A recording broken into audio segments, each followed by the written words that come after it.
ពាក្យនេះយើងអានថា appreciate chẳng biếtថា appreciate នេះក៏យើងបកថាអរគុណដែរទាំងគ្នា deeply appreciate ជាងយើងបកថាសូមអរគុណពីបេះដូងសូមអរគុណអស់ពីចិត្តអស់ពីបេះដូងចឹងទាំងគ្នាបាទជំរាបសួរទាំងគ្នាសូមស្វាគមន៍មកកាន់ការសិក្សាពាក្យជាភាសាអង់គ្លេសប្រចាំថ្ងៃជាមួយខ្ញុំបាទទាំងគ្នាបាទអញ្ចឹងខ្ញុំដាក់ចំណងយើងថារបៀបនិយាយថាអរគុណ how to say thank you ចឹងជាទូទៅយើងស្ដាប់ឮរាល់ថ្ងៃគេនិយាយថា thank you ចឹងពាក្យនេះគឺយើងស្ដាប់ទៅវាដដែលពេលអញ្ចឹងតើមានពាក្យអ្វីថ្មីដែលយើងអាចនិយាយជំនួសបានពាក្យ thank you តោះទៅរៀនទាំងអស់គ្នាហើយអញ្ចឹងកន្លែងនេះខ្ញុំដាក់ថា learn words គឺសិក្សាពាក្យអញ្ចឹងយើងមានចំនួន3ពាក្យសម្រាប់ថ្ងៃនេះហើយពាក្យទី1នោះគឺយើងអានថា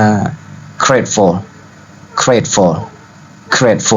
ចឹងពាក្យថា grateful នេះគឺយើងបកថាអរគុណដូចគ្នាទាំងគ្នាអញ្ចឹងយើងទៅមើល example ទាំងគ្នាគេដាក់ថាម៉េចគេដាក់ថា forever grateful អញ្ចឹងនៅពេលដែលនរណាម្នាក់បានផ្ដល់អ្វីឲ្យយើងអាចនិយាយថា forever grateful ឬក៏នរណាម្នាក់ដែលបានជួយយើងក៏យើងអាចនិយាយពាក្យហ្នឹងបានទាំងអស់គ្នា forever grateful ដែលមានន័យថាមានអំណរគុណឬក៏អរគុណជានិច្ច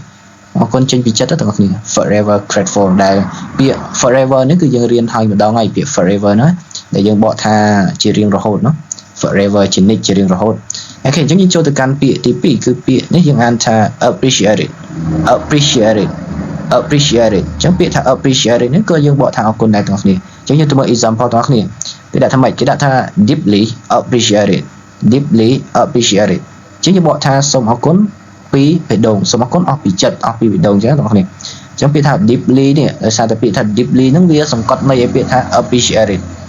វាមានន័យថាចេញពីចិត្តចេញពីបេះដូងទាំងគ្នា deeply នេះអញ្ចឹង deeply appreciate ហើយគេយើងចូលទៅកាន់ពាក្យទី3ទាំងគ្នាអញ្ចឹងពាក្យទី3គេដាក់ថា much obliged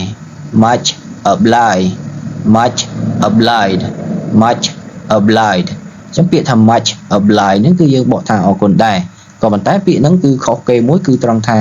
គេប្រើប្រាស់វាជាផ្លូវការទាំងគ្នា much obliged យើងទៅមើល example ទាំងគ្នា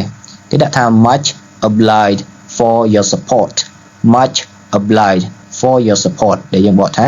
សូមអរគុណចំពោះការគាំទ្ររបស់អ្នកអញ្ចឹងពាក្យហ្នឹងគឺគេប្រើវាជា